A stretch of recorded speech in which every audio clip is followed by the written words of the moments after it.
আমি যখন বিকালবেলা বাসায় থাকি তখন কিন্তু আমার মাথার মধ্যে হুটহাট এভাবে প্ল্যান চলে আসে। তো খাবো কি খাবো চিন্তা করতে থাকি। তারপর হঠাৎ করে দেখি একটা আপুর রেসিপি আমার সামনে চলে আসছে। এটার নাম হচ্ছে চিকেন পপকর্ন। তো আমি তৈরি করতে বসে গেলাম, যেহেতু বাসায় ফ্রিজে চিকেন ছিল তাই। তো কিভাবে তৈরি করি আজকে সেটা তোমাদের সাথে শেয়ার করব। তো হ্যালো এভরিওয়ান, আমি আয়েশা আপনাদের জন্য নতুন একটি ব্লগ ভিডিও নিয়ে চলে আসলাম। আশা করি আপনাদের ভিডিওটা ভালো লাগবে। তো যাই হোক, ফ্রিজে আমাদের বাসায় চিকেন ছিল, তো আমি এখান থেকে 4 পিস চিকেন বের করে নিলাম। যেহেতু রান্না করার জন্য আমার চিকেনগুলো পিস পিস করে রাখছিল, তো এখান থেকে আমি মুরগির যে বুকের অংশটা থাকে আমি ওই অংশটা বের করে নিলাম। যেহেতু আমি চিকেন পপকর্ন তৈরি করব, এখানে কিন্তু হাড়দি থাকলে চলবে না, একদম ফ্রেশ মাংস লাগবে।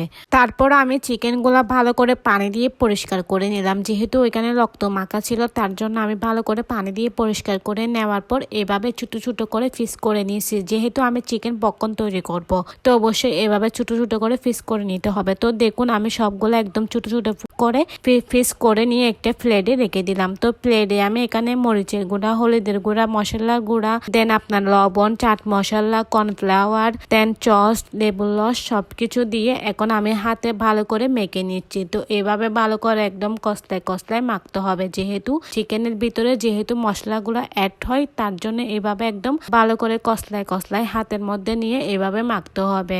তারপর মাখামাখি হয়ে গেলে কিন্তু আমি এগুলো ফ্রিজে আপনার 30 মিনিটের জন্য রেস্টে রেখে দিব। তো আপনাদের কাছে যদি হাতে সময় থাকে তাহলে আপনারা 1 ঘন্টা, 2 ঘন্টা বা 3 ঘন্টা এরকমের রাখতে পারবেন, না হলে কিন্তু সারাদিনও রাখতে পারবেন। তো যেহেতু আমার কাছে সময় ছিল না, আমি বিকালবেলায় তৈরি করব, বিকালবেলা তৈরি করে বিকালবেলায় খাবো, তার জন্য আমি বেশিক্ষণ রাখি নাই, জাস্ট 30 মিনিট ফ্রিজে রাখি দিলাম। তারপর আমি এখানে ময়দা নিয়ে নিলাম। তো ময়দা নেওয়ার পর আমি এখানে মাংসগুলো একটা একটা করে দিচ্ছি ময়দার উপরে। তারপর আমি এখানে একটা চাকনার মধ্যে দিয়ে ঝেঁকে নিব, ময়দাগুলো যেন পড়ে যায়। তারপর আমি একটু পানিতে ডুবাই নিব। তারপর পানি থেকে ডুবাই নেওয়ার পর কিন্তু আমি আবারও ময়দার মধ্যে কিন্তু মাংসগুলো অ্যাড করতেছি। তো এইভাবে কিন্তু 2 বার করে ময়দাগুলা মাংসের মধ্যে অ্যাড করতে হবে, ঠিক আছে। তো আমার অনেক কষ্ট হয়েছিল এমনি, যখন আমি রেসিপিটা দেখছিলাম মনে করছিলাম যে তেমন একটা কষ্ট হবে না, খুব সহজে তৈরি করতে নিতে পারবো, কিন্তু একবার পানিতে ডুবা আবার ময়দা অ্যাড করা এটা অনেক বিরক্ত করছিল। তারপর দেখো আমি সবগুলা করে নিলাম এভাবে। তো সবগুলা করে নেওয়ার পর আমি চুলার উপরে একটি প্যান বসাই দিয়ে চুলার তেলগুলা কিন্তু একদম হালকা মিডিয়াম সাইজে গরম রাখতে হবে। আমি এখানে একটা ভুল করে ফেলছি, আমি একটু চুলার জালটা একটু বাড়িয়ে দিয়েছিলাম, তেলগুলো একটু বেশি গরম হয়ে গেছিল। তো যাই হোক, কোনো সমস্যা নাই। তো আমি একটা একটা করে সব পপকর্নগুলো এখানে দিয়ে দিচ্ছি। দিয়ে দেওয়ার পর আমি হালকা নাড়াচাড়া করে নিব এন্ড চুলার জালটা একটু কমাই দিব। তো দেখো কিছুক্ষণ পর কিন্তু এই সুন্দর কালারটা আসবে। যখন এই সুন্দর ব্রাউন কালারটা আসবে তখন কিন্তু তেলের থেকে পপকর্নগুলো তুলে নিয়ে নিবে।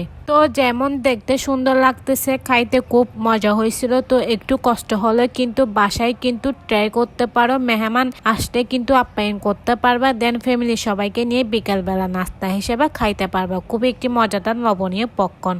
যাই হোক, দেখো আমি যেগুলো প্রথমে দিয়েছিলাম তেলে, তো ওগুলো আমি আগে তুলে নিয়েছিলাম। তুলে নেওয়ার পর একটা প্লেটে রাখছিলাম, দেন নেক্সট টাইম আরো যেগুলো ছিল ওগুলা তেলে দিয়ে তুলে নিলাম। তো দেখো সম্পূর্ণ পপকর্ন আমার এখানে রেডি হয়ে গেছে। যেহেতু আমি এত কষ্ট করে তৈরি করলাম তাই সবার আগে আমি ট্রাই করে দেন খেয়ে তোমাদেরকে হাত দিয়ে রিভিউ দিব, ঠিক আছে। তো অনেক মজা হয়েছিল। তো আজকের ভিডিও এখানে শেষ। তো আমার নেক্সট ভিডিওর জন্য সবাই অপেক্ষা করবা। বাই বাই, সবাইকে টাটা।